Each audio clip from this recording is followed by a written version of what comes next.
coming to you from the Piranha Spencer Newton Centre on a cold and wet and windy Adelaide day, but actually keen to celebrate something that's been really bright in the life of our college over the course of our annual calendar.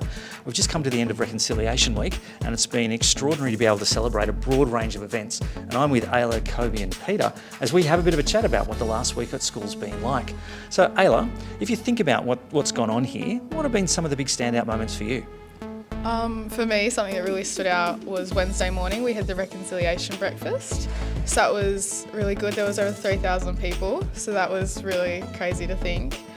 We had Nathan May and Casey Donovan. They were our guest performers. Eddie Betts, he was a speaker, and it was really lovely just to hear the stories and how we're supposed to move forward and reconcile. Nathan May played at the breakfast, Kobi, but Nathan was also here on site last week. What was he doing on Friday? Yeah, so at our assembly on Friday, he played a few songs for us. Yeah, they were pretty meaningful. And so that's our Reconciliation Week assembly that marks the end of that week here at the school. What were some of the things that happened in that assembly? So the chapel was transformed, it looked amazing. And then all the students got a chance to speak. So that was a really key feature for me when everyone was introducing themselves last week, that they were telling us what land and what country that they were from. Why is that such an important statement, do you think, that it's important that we share with the school community when people are introducing themselves? I think kind of that connection that you have with where you come from is very important for Indigenous kids and everyone really. So. What are some of the takeaways that you want people to leave with, when they have that sort of experience? It was interesting. At the start, we workshopped with 3 of the students, and they came up that they wanted the students or everyone to take away for it to being reflective, immersive, and something that they're proud of as well. So I think reconciliation for us is just honouring the past, but also having an understanding that all of us have a responsibility on shaping the future, not just for ourselves, but for the community. So understanding that, yes, there is history and it's sometimes hard to reflect on, but it is a great opportunity to empathise and both parties or all parties to come with an understanding in order to pretty much move together in the future.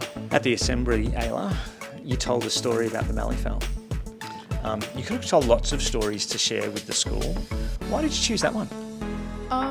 For me, the Mallee-fowl story is something I've grown up on, and without realising it, I was actually in Cara Cleary's office and I had my jumper on, and it actually has the heart of the Mallee-fowl on it and a meeting place on the back, but without realising, I actually wear that jumper every day almost.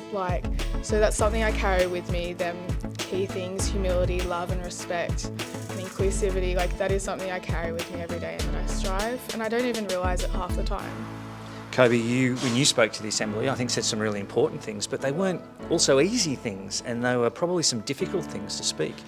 You talked about the importance of us looking beyond difference and looking beyond what separates us to try and find those things that connect us. Why do you think that was a really important message to share with the school? I think it being Reconciliation Week, this week's about everyone understanding and kind of coming together, as in the theme's all in, so we all have to be all in to understand and connect and walk together really. I'm just conscious that an event like Reconciliation Week, that stands as one week in a calendar in lots of ways, is a conversation starter and shines a light on those things that are really important to us. We recognise here really, really openly, that we are custodians of a small little piece of South Australia that has an extraordinary history, and that connection that we have to country is something that we need to respect and honour in a broad range of different ways. And I thank you for the messaging, and I thank you for the light that you've shone on that for us as a school community, because for us, Scotch has always been a really diverse place, and it's always been a place that's designed itself and at its heart to be able to respect culture and respect stories and respect histories, and it's just exciting to be able to work with a group of students who are really keen to weave those things together for today, but also for the years to come.